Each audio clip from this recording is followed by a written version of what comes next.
On December 11, 2025, a heavy silence settled over the House Homeland Security Committee room, as lawmakers and witnesses prepared for a hearing that would prove to be both emotional and contentious.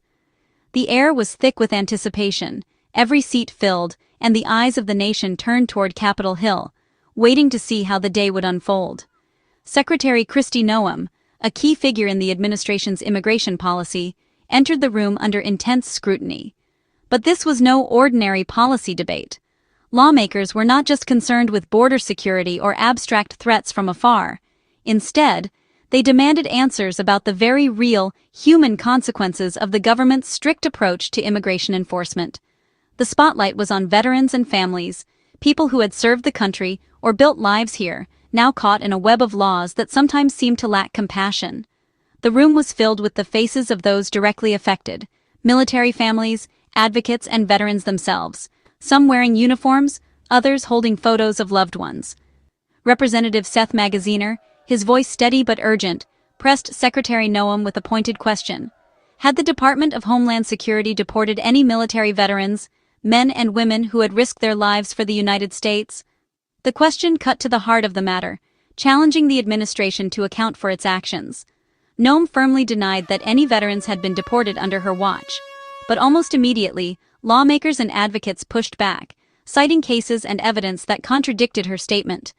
The exchange grew heated, revealing the painful reality faced by non-citizen veterans, individuals who had served honorably, yet found themselves at risk of removal from the only country they had ever called home.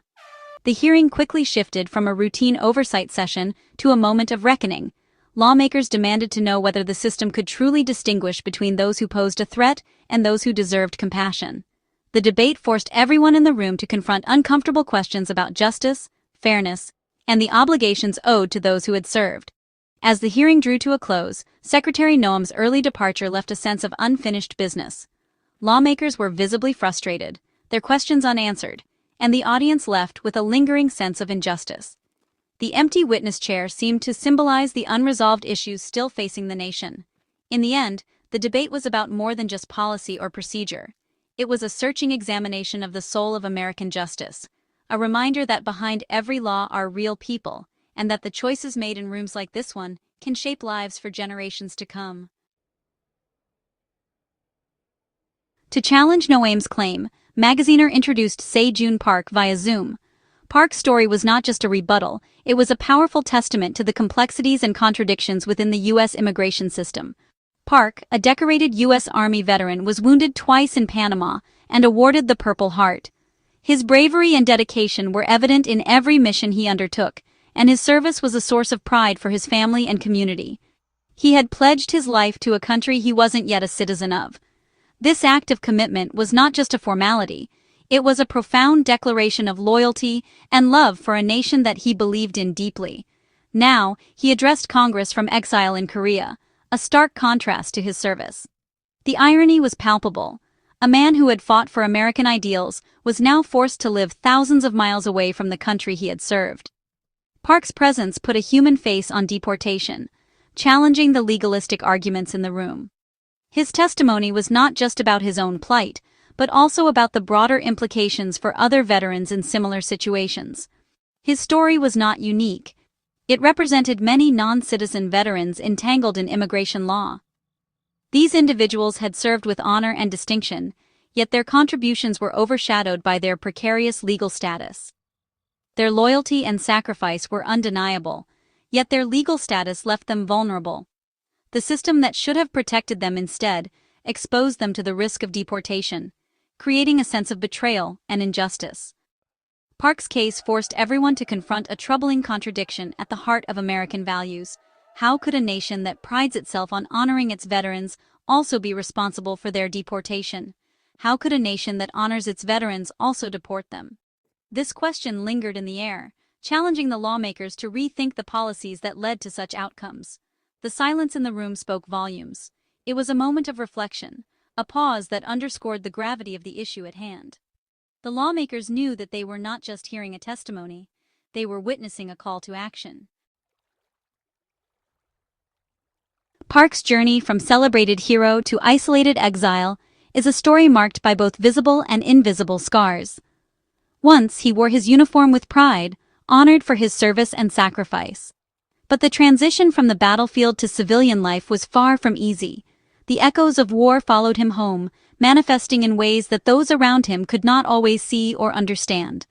The invisible wounds, anxiety, nightmares, and a constant sense of unease became his daily reality. Park found himself struggling to reconnect with the world he had fought to protect, feeling more like a stranger in his own home with each passing day. Haunted by the trauma of Panama, Park turned to drugs in a desperate attempt to quiet his mind. This is a path all too familiar for many veterans, who often face their battles alone, without the support or understanding they need. Substance abuse became a coping mechanism, a way to numb the pain that refused to fade. Years later, those decades-old, non-violent drug offenses, committed during his darkest moments, would come back to haunt him. The legal system, rigid and unforgiving, saw only the record, not the reasons behind it. Despite these setbacks, Park found the strength to rebuild. He committed to recovery, attending support groups and reconnecting with his family. For 14 years, he lived clean and sober, working hard to be a positive force in his community, a quiet, law-abiding citizen who had paid his dues and more. Yet, in 2010, a removal order was issued. Park's appeals were denied, each rejection a reminder that his past mistakes would forever overshadow his present efforts. The system offered no second chances, no recognition of the man he had become. Under increasingly strict immigration enforcement, Park made the painful decision to self-deport to South Korea. He left behind not just a country, but a life, his family, his friends, and the only home he had ever truly known. For Park, deportation was more than a legal sentence. It was a personal betrayal. The nation he had served turned its back, allowing old mistakes to eclipse a lifetime of sacrifice and redemption. His case became a symbol of a system that judged people solely by their past, ignoring the possibility of change, growth, and atonement. It raised difficult questions about justice, mercy, and the true cost of service. Does a veteran's service to their country earn them no measure of grace or understanding? For Park, and for many others like him, that question lingers, unanswered, echoing in the silence left behind. Confronted with Park's story, Secretary Noem offered only conditional gratitude.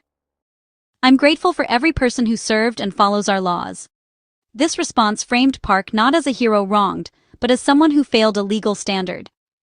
DHS insisted military service doesn't grant immunity from immigration law.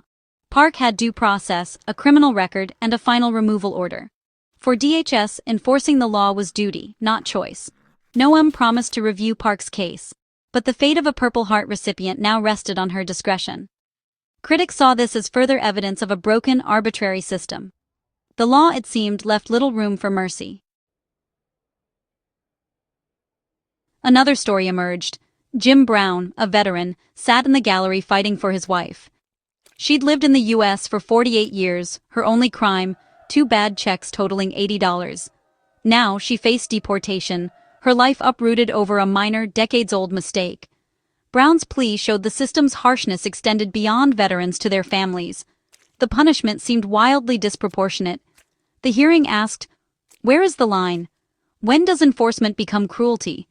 Brown's silent presence was a heartbreaking testament to families caught in the crossfire. The debate grew more urgent and personal. The hearing's core was a call for compassion.